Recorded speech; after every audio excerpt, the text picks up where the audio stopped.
Olá, no módulo de hoje nós vamos tratar a respeito das normas brasileiras de contabilidade PP 01. O termo PP significa profissional de perícia. Então essas normas vão tratar a respeito especificamente do profissional de perícia. As normas que nós tratamos anteriormente foram normas técnicas. Essas já são do profissional de perícia. Ou seja, durante a performance do trabalho dele, como ele deve se comportar, qual a forma correta de realizar o seu trabalho. Bom, ela consta, esta norma, na resolução 1244 de 2009. E antes de tratar a respeito dessa norma, eu vou dar algumas explanações a respeito de observações muito importantes. Agora vamos ver no vídeo as observações que precisamos tratar numa introdução a essa resolução. A primeira observação trata o seguinte: quando a perícia for executada com acompanhamento dos peritos assistentes e estes concordarem com o conteúdo finalizado, poderá existir a assinatura em conjunto, o que propiciaria a possibilidade de aceitação da perícia sem direito à impugnação. O que quer tratar a respeito disso é o seguinte: existe a necessidade de os peritos da parte poderem fazer parte do trabalho também do perito do juiz. Só que isso acontece da seguinte forma: automaticamente, com a nomeação do perito judicial, esse perito judicial vai receber informações sobre quem serão os peritos assistentes. Os peritos assistentes são os peritos das partes, as partes que estão no litígio, numa causa judicial. Então, o que é que vai ocorrer? Da mesma forma que eu terei informações sobre quem serão os peritos assistentes e a forma de contato com eles, número de telefone, endereço, eles também terão essas informações a meu respeito. O objetivo disso é que possamos entrar em contato e trocar informações. Essa troca de informações é no sentido de informações documentais ou informações que possam ajudar na perseguição da verdade, do resultado verdadeiro, do resultado real. Esse é o objetivo. Então, quando esse trabalho do perito judicial está sendo realizado, existe a possibilidade dele convidar os peritos assistentes para que o trabalho seja feito em conjunto, os três peritos, o perito judicial e os peritos assistentes. O que é que pode ocorrer do final desse trabalho? Que, em concordância com o laudo final executado pelo perito judicial, os peritos assistentes podem proporcionar a assinatura de um laudo único. Isso significa que todos os três concordaram com o resultado do trabalho, com a realização desse trabalho. E o relatório final, que é o laudo pericial, houve concordância por parte de todas as três pessoas. Então, é isso que quer dizer essa primeira observação. Repetindo, quando a perícia for executada com acompanhamento dos peritos assistentes e estes concordarem com o conteúdo finalizado, poderá existir a assinatura em conjunto, o que propiciaria a possibilidade de aceitação da perícia sem direito à impugnação. E essa impugnação, o que é que vem a ser essa impugnação? A impugnação se refere à não aceitação do laudo pericial, do trabalho executado pelo perito judicial. Então, se a impugnação seria uma recusa ao final do trabalho do perito judicial, ou seja, o laudo pericial não foi aceito, não foi acatado pelos peritos das partes, então o que é que aconteceria?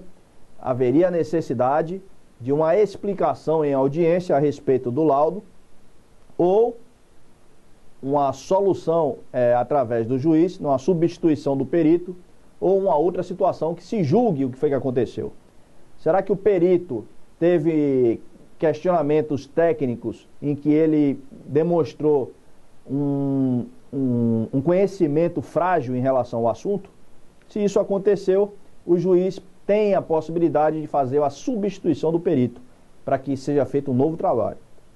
Agora, se os peritos das partes aceitaram o trabalho e assinaram em conjunto o laudo pericial feito pelo perito judicial, significa que eles não vão ter direito a, num tempo posterior, a registrar uma impugnação. Por que não? Porque eles já assinaram, aceitando o trabalho que foi realizado. Bom, voltando aqui ao slide, vemos que tem uma nova observação. O perito contábil deve ser um profissional da contabilidade de nível superior, devidamente registrado no Conselho Regional de Contabilidade, em situação plenamente regular, comprovada documentalmente. O que é que isso quer dizer? A seguinte situação. Primeira, o perito precisa ser um profissional de contabilidade de nível superior, mas o perito contábil, evidentemente. A perícia existe para diversas áreas. Tem perícia na área administrativa, tem perícia na área criminal, tem perícia na área de engenharia, mas tratando-se de perícia judicial, de perícia contábil, é necessário que ele tenha nível superior na área de ciências contábeis. Não pode uma perícia contábil ser executada por um administrador de empresas. Por quê? Porque ele não tem o conhecimento necessário e exigido pelas normas para que ele execute uma perícia contábil. Então, muita atenção nos exames, nos concursos. Se for feita uma pergunta, se for estabelecida uma questão em que se pergunte se um perito em administração pode realizar uma perícia contábil, a resposta é negativa. Uma outra situação é a seguinte: ele precisa ter nível superior, mas pode surgir uma pergunta em concurso. Se a perícia for realizada numa cidade de interior que não tenham profissionais de contabilidade de nível superior, mas tenham técnicos de contabilidade, ou pessoal de nível médio, mas que tenha, devido à sua experiência, conhecimento na área, será que ele pode ser utilizado como perito? Sim, ele pode ser utilizado como perito. Diante desta situação, se naquela região falta um contador de nível superior, mas existe pessoas que tenham experiência na área e que tenham formação de nível médio em contabilidade, essa pessoa pode fazer o trabalho como perito. Bom, então essas situações são situações importantes que podem cair no exame, no concurso, e para que vocês não tenham o dessabor de cair no erro diante dessas situações. Bom, a outra situação que diz a observação é a seguinte: a pessoa precisa estar registrada no Conselho de Contabilidade. Conselho de Contabilidade, CRC. Então precisa ter a carteira de contador registrada no CRC. E a última situação é plenamente regular, comprovada documentalmente. O que é que isso quer dizer? Significa que essa pessoa precisa estar com a anuidade de contador paga perante o Conselho Regional de Contabilidade. Mas o que é que vai comprovar isso? Ele precisa mostrar um boleto bancário para isso? Não. Basta que ele imprima diretamente do site do CRC, do seu estado, uma CRP, que é o Certificado de Registro Profissional, para que ele possa atuar plenamente. E aí ele tem a comprovação de que ele está regular, comprovado regularmente, documentalmente. Bom, vamos à nova situação em relação a observações. Muito cuidado com a metodologia adotada para os trabalhos periciais. A metodologia adotada para os trabalhos periciais são 8 metodologias. São aqueles procedimentos que nós vimos antes. Então, não podemos fugir àquelas técnicas específicas, aqueles procedimentos específicos, porque eles são procedimentos de contador. Se fugirmos àqueles procedimentos, estamos fugindo à nossa área. A nova observação é possível o surgimento de quesitações complementares, mesmo após a entrega do laudo pericial. Bom, nós sabemos que o universo do trabalho do perito são as quesitações. Isso foi bastante explanado quando eu falei a respeito da diferença entre uma perícia, entre uma auditoria e entre uma devassa. A devassa tem um universo infinitamente maior, que trata de todo o assunto, que vai ser abordado em detalhes a respeito da problemática que acontece numa determinada empresa. A auditoria, ela trata de inferências estatísticas, ou seja, porcentagens, pedaços do assunto vão ser estudados e a depender da problemática que venha a surgir, pode-se ampliar ou não esse estudo. E no caso da perícia, o universo é bem menor, são as questões, os questionamentos que são realizados pelas partes e pelo juiz. Existe a possibilidade do juiz não fazer nenhum tipo de questionamento? Existe. As perguntas podem surgir só das partes, mas existe a possibilidade de serem os três, as partes e o juiz, fazer os questionamentos através dos questionários, das quesitações. É a forma técnica de tratar esses questionários. Quesitações. Bom, essas quesitações, elas são quesitações preliminares a partir do momento em que elas constam nos autos que o juiz solicitou para que as partes relacionassem quais os questionamentos que tem a fazer para o perito do juiz, e aí eles estabeleceram isso nos autos. É através desse trabalho que o perito vai começar a realizar a função dele. Só que, depois de realizado o trabalho e ser apresentado o laudo pericial contábil, vai acontecer o seguinte: os advogados das partes, auxiliados pelos seus peritos assistentes, podem fazer um estudo a respeito daquele laudo e surgirem novas dúvidas. Se surgirem novas dúvidas, eles vão solicitar que sejam feitas quesitações complementares.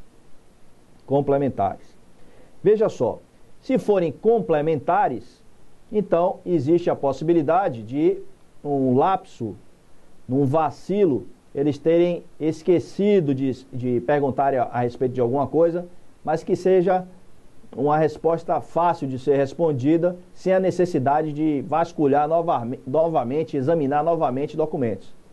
Se isso acontecer, eu vou chamar isso de quesitações complementares. Mas, se houver a necessidade de um novo estudo, de um novo trabalho, aí já vai ser uma nova perícia, vão ser novos honorários, porque aí seriam quesitações suplementares e não complementares. Então podem ser complementares e suplementares. As suplementares são a mais. As complementares estão complementando as quesitações anteriores. Então elas têm uma importância menor. Bom, e a última observação é que existe a possibilidade da convocação do perito para a audiência. Se mesmo depois das respostas, da entrega do laudo pericial, toda a informação que foi prestada documentalmente, ainda existir dúvidas, existe a possibilidade do perito ser convidado a participar da audiência. E essa audiência nós chamamos de audiência de esclarecimentos, onde as respostas podem ser prestadas oralmente ou documentalmente. Só que tem uma coisa, é necessário que as novas perguntas sejam documentadas e passadas para o perito com 5 dias de antecedência, pelo menos 5 dias de antecedência da audiência, para que ele possa preparar suas respostas e chegar à audiência com as informações. Não se pode ir para uma audiência de esclarecimento com perguntas ao bel sabor, sem a preparação anterior do perito para as respostas.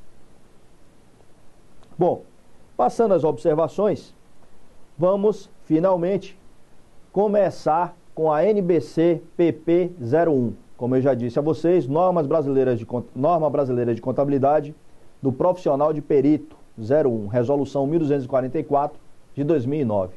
Muita atenção com as resoluções. Existem duas resoluções para vocês estudarem para os exames e para os concursos. Resolução 1243 de 2009 e a 1244 de 2009. Sugiro a vocês que esse estudo seja feito junto com um Código Civil e o Código Processual Civil, porque existem artigos nos dois códigos que tratam a respeito de perícia e são extremamente importantes. Afinal de contas, se uma perícia for judicial, tem que tratar de assuntos de direito. E aí é necessário que o perito esteja preparado para isso. Bom, essa resolução 1244 de 2009 traz os seguintes assuntos. Vamos ver aí na tela. Conceito, objetivo, competência profissional, habilitação profissional, educação continuada, independência, impedimento e suspeição, sigilo, responsabilidade, ética e zelo profissional, esclarecimentos, utilização do trabalho de especialistas, equipe de apoio e honorários. Vamos começar com conceito. No slide temos aí o conceito que diz o seguinte: a norma NBC-PP 01 estabelece procedimentos inerentes à atuação do contador na condição de perito. Então o conceito está dizendo o quê? Que essa norma trata a respeito de atuação do contador como perito. Então é a norma do profissional, comportamento do profissional na realização do trabalho dele. Então é disso que nós vamos tratar nessa norma. A anterior tratava sobre as técnicas para a realização do trabalho de perícia. Qual é o objetivo dessa norma? Vamos ver aí na tela. Instruir o contador que atuará como perito contábil a proceder profissionalmente, respeitando a técnica, o zelo, a ética durante a performance do seu trabalho. Veja que tem aí 3 palavras muito importantes. Primeiro, a técnica. Respeitando a técnica. Quais são as técnicas? Os procedimentos, os 8 procedimentos que vimos antes. O que é que se trata a respeito de zelo? Obviamente, se o perito faz carga de um processo, aquele processo está sob sua responsabilidade. Então, ele não pode ser rasurado, ele não pode ser rabiscado, não pode ser destruído, evidentemente, não se pode levar o processo para qualquer lugar para se fazer estudos, para uma praia ou para casa de praia ou para locais de entretenimento, porque corre o risco de você ser roubado ou acontecer algum tipo de problema e você acabar perdendo aquele processo, que representa o trabalho de diversas pessoas. Imagine a dor de cabeça da recuperação de autos processuais. Seria muito complicado.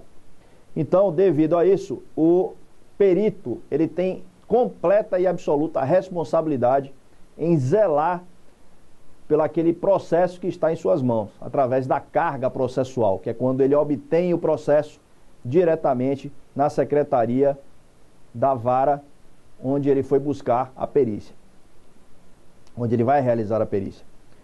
E por último, a ética. A ética se refere a qual o comportamento que o perito vai ter em relação aos outros peritos, peritos assistentes, as partes, que são os autores, os réus, em relação aos advogados. Isso é muito importante.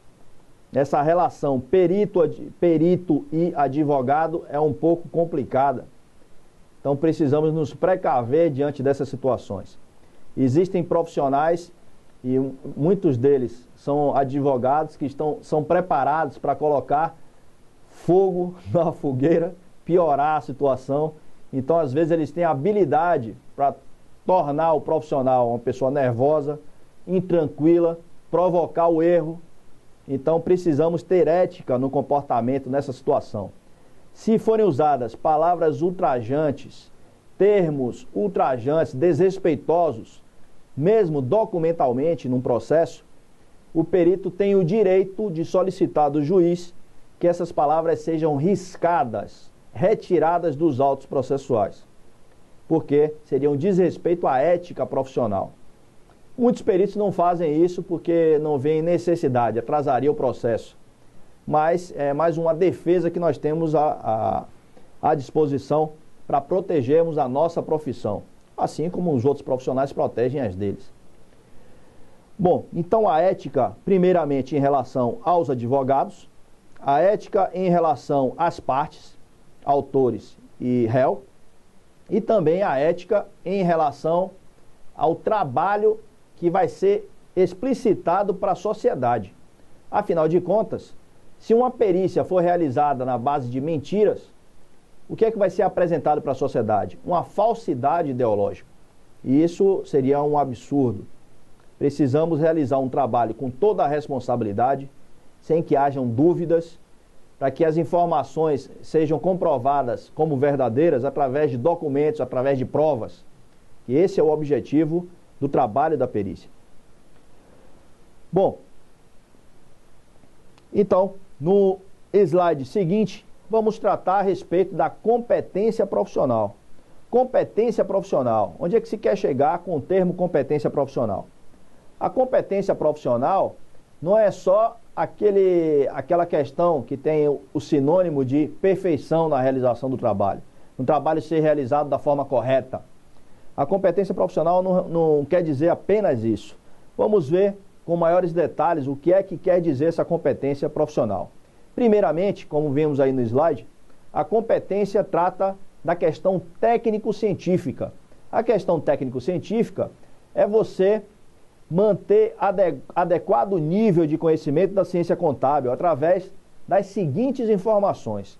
Primeira delas, das NBC, são as normas brasileiras de contabilidade. É preciso que você tenha um conhecimento maior a respeito das NBC.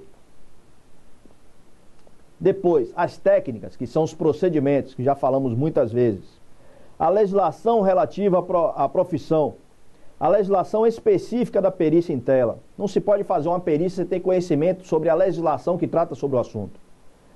Atualização constante. Essas atualizações são referentes a verificar se as leis estão atualizadas, se as normas já foram ultrapassadas ou não. Verificar também em relação ao conhecimento da perícia, se houve alteração em relação aos procedimentos, porque podem surgir novas tecnologias, novas formas de trabalho e precisamos estar diante dessa tecnologia.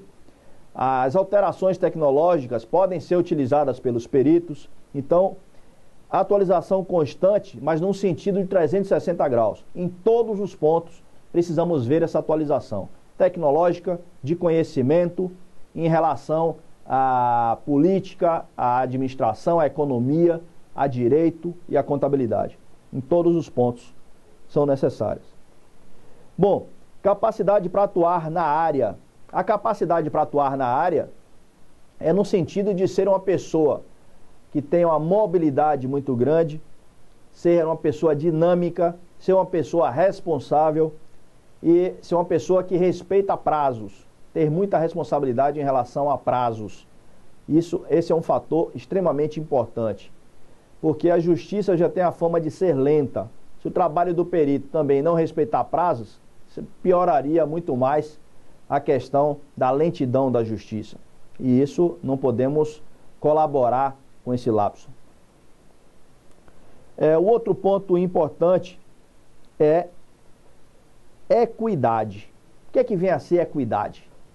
A equidade é você se comportar de maneira igualitária, seja com a parte autora, seja com a parte ré, ou com o juiz, ou com a sua equipe de trabalho, ou com a equipe multidisciplinar. Quando se trata de uma perícia complexa, às vezes precisamos da ajuda de peritos de outras áreas. Então, o comportamento que o perito tem que ter em relação a todos esses profissionais tem que ser de equidade. Bom, essa foi a questão da competência técnico-científica. Agora vamos ver uma situação muito interessante aí no slide. E a falta de competência técnico-científica? Como é que isso acontece? Como é que se comprova essa situação? A falta de competência técnico-científica constitui-se em um dos motivos para a recusa da indicação ou nomeação do perito. Caso o perito não demonstre a competência necessária, poderá ser substituído. Bom, o primeiro parágrafo que tratou aí esse slide diz o seguinte, que a falta de competência técnico-científica constitui-se em um dos motivos para a recusa da indicação ou nomeação.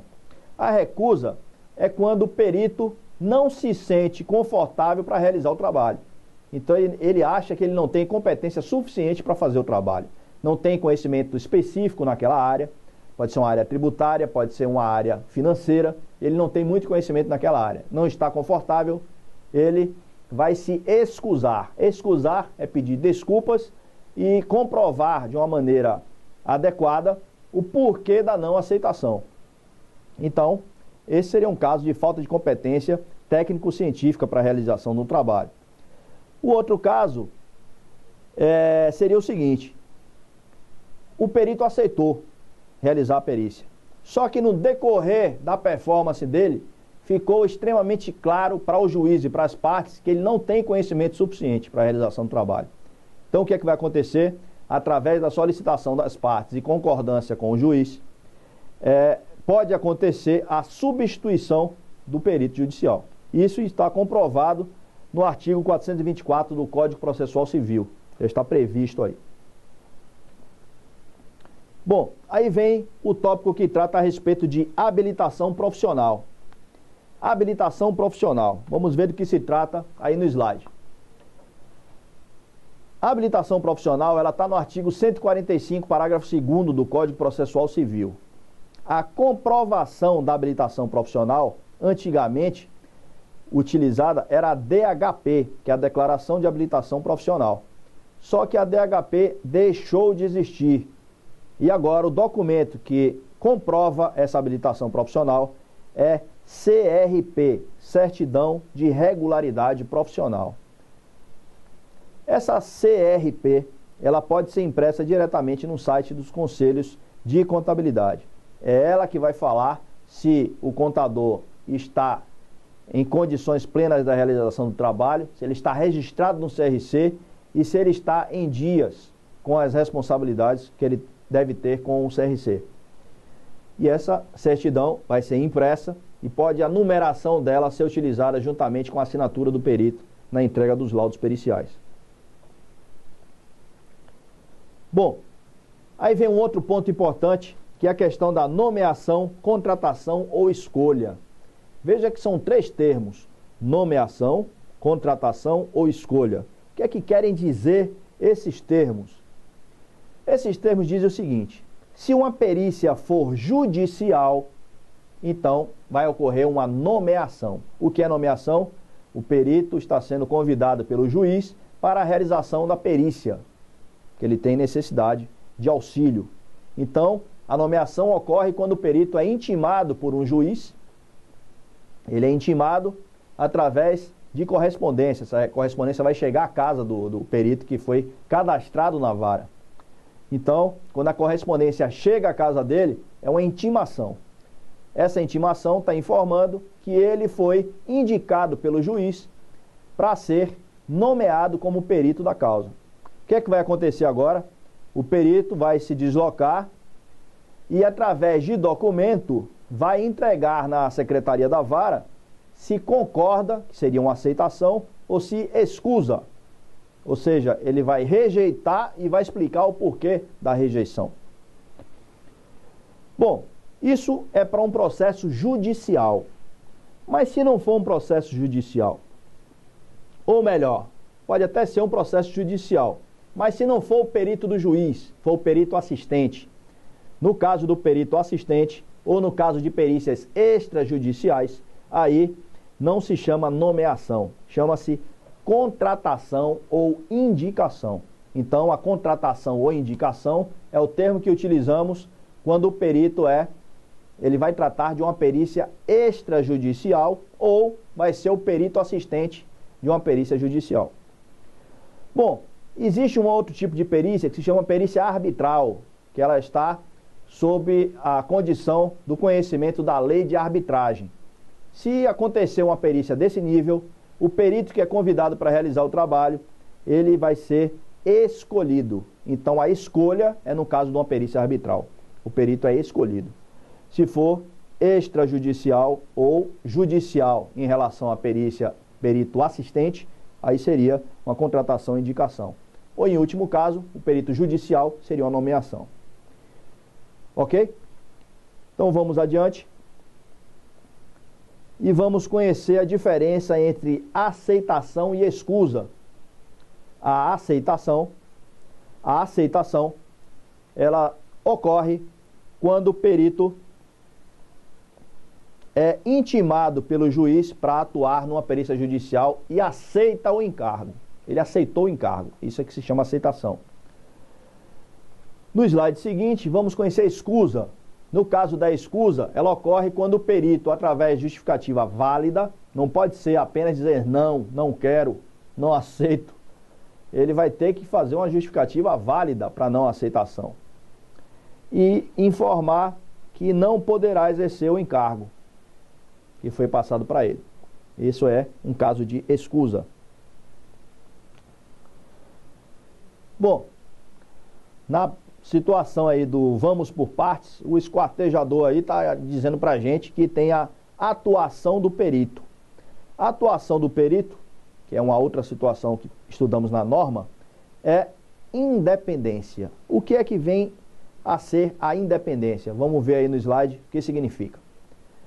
O perito deve evitar qualquer interferência que possa constrangê-lo em seu trabalho, não admitindo, em nenhuma hipótese, subordinar a sua apreciação a qualquer fato, pessoa, situação ou efeito que possa comprometer sua independência, denunciando a quem de direito a eventual ocorrência da situação descrita. Então, a independência é a questão de o perito ter condições de realizar o seu trabalho com soberania. É ele que vai realizar o trabalho, ele que tem o conhecimento técnico para fazer. Então ele não pode aceitar pressões ou indicações de outras pessoas de qual tipo de procedimento ele deve exercer. Ele pode ouvir, mas não pode ser pressionado. Quais são os tipos de interferências que podem acontecer no trabalho de um perito?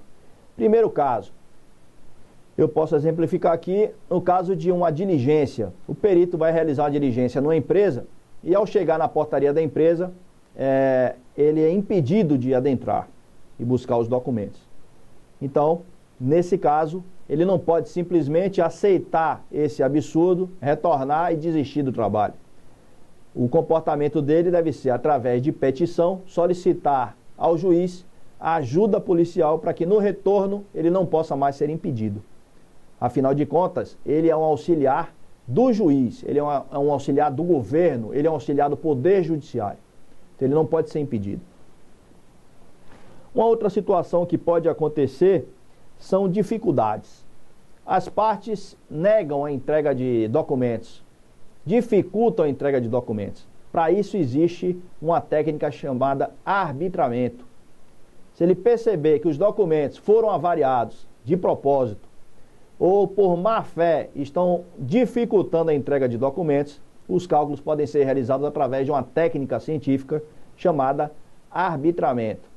Então, o arbitramento não é feito aleatoriamente, mas é feito através de técnicas científicas para se chegar ao mais aproximado possível da verdade. E, por outra questão, contato com a parte. Às vezes, o advogado da parte, ou o perito assistente, entra em contato com o perito do juiz e utiliza aquele contato de uma forma indevida, de uma forma inaceitável, que seria pressionando o perito ou fazendo algum tipo de aberração, até no sentido de constrangê-lo profissionalmente.